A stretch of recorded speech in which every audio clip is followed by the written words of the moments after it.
இந்த இயர்ல வந்த இன்னொரு நல்ல அனிமேவை இன்னைக்கு சொல்கிறேன். பார்க்காதவங்க கண்டிப்பாக பாருங்கள். இந்த அனிமேவை பார்க்க நீங்கள் எங்கேயும் போய் தேட வேண்டிய அவசியம்லாம் இல்லை. இந்த அனிமே யூடியூப்லேயே ஃப்ரீயாகவே இருக்குது. இதுவரை நான் பார்த்த மோஸ்ட் ஆஃப் த அனிமேஸில் எப்போவுமே ஹியூமன்ஸ் செல்ஃப்லாம் ரொம்ப ஸ்ட்ராங்காகவும் கைண்டாகவும் இருக்கிற மாதிரி தான் காட்டியிருப்பாங்க. இது வரைக்கும் நான் பார்த்த அனிமேல டெமி ஹியூமன்ஸை தான் எல்லாரும் டார்ச்சர் பண்ணுற மாதிரி நான் பார்த்துருக்கேன். இந்த அனிமே அப்படியே ஆப்போசிட்.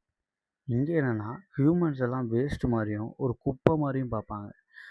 இங்கே என்னடான்னா டெமி ஹியூமன்ஸும் எல்ஃபும் ஹியூமன்ஸை போட்டு டார்ச்சர் பண்ணிகிட்ருக்காங்க. ஹியூமன்ஸாக பிறந்த யாருக்குமே பெருசாக மேஜிக் பவர்ஸ் எதுவுமே இருக்காது. அதனாலேயே இந்த அனிமேல அவங்களுக்கு இந்த நிலைமை. நம்ம அனிமேவோட ஹீரோ ஒரு ஹியூமன் தான்.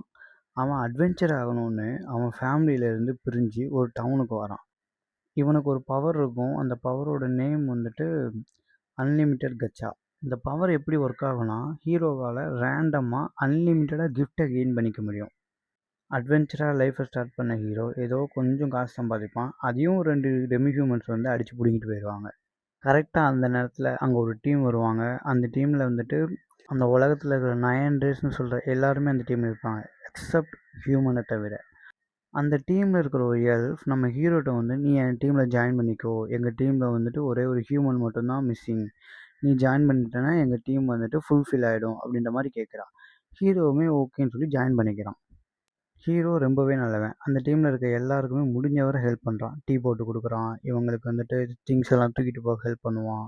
கரெக்டாக இந்த நேரத்தில் இவங்க டீம் ஒரு ஃபைட்டுக்கு கிளம்புறாங்க. அங்கே ஃபைட்லாம் நல்லா தான் போயிட்டுருக்கும். அங்கே திடீர்னு ஒரு இடத்துல நின்றுட்டு, சரி இந்த இடம் கரெக்டாக இருக்கும் அப்படின்னு சொல்லிட்டு ஹீரோவை அவங்க டீம்லேருந்து கிக் அவுட் பண்ணிடுறாங்க. ஹீரோவுக்கு என்ன நடக்குன்னு புரியல.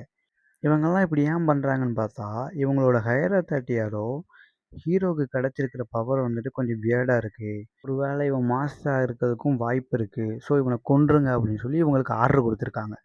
அதனால தான் இவ்வளோ நாடகம் போட்டு ஹீரோவை இவ்வளோ தூரம் கூப்பிட்டு வந்து கொல்றதுக்கு ரெடியாக செட்டப்பாக ஒரு இடத்த தேர்ந்தெடுத்திருக்காங்க. ஹீரோவை கரெக்டாக கொல்றதுக்கு ஒரு செகண்டுக்கு முன்னாடி கரெக்டாக நூலிலையில் ஹீரோ ஒரு ட்ராப்பை தட்டிடுறான். இது அவனை எங்கேயோ ஒரு இடத்துல அந்த டஞ்சனில் டெலிபோர்ட் பண்ணிடுது.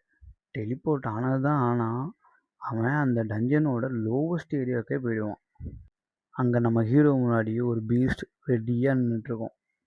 இப்போ நம்ம ஹீரோ சாக போகிறோன்னு நினச்சிட்டு அவனோட கிஃப்டை யூஸ் பண்ணுறான்.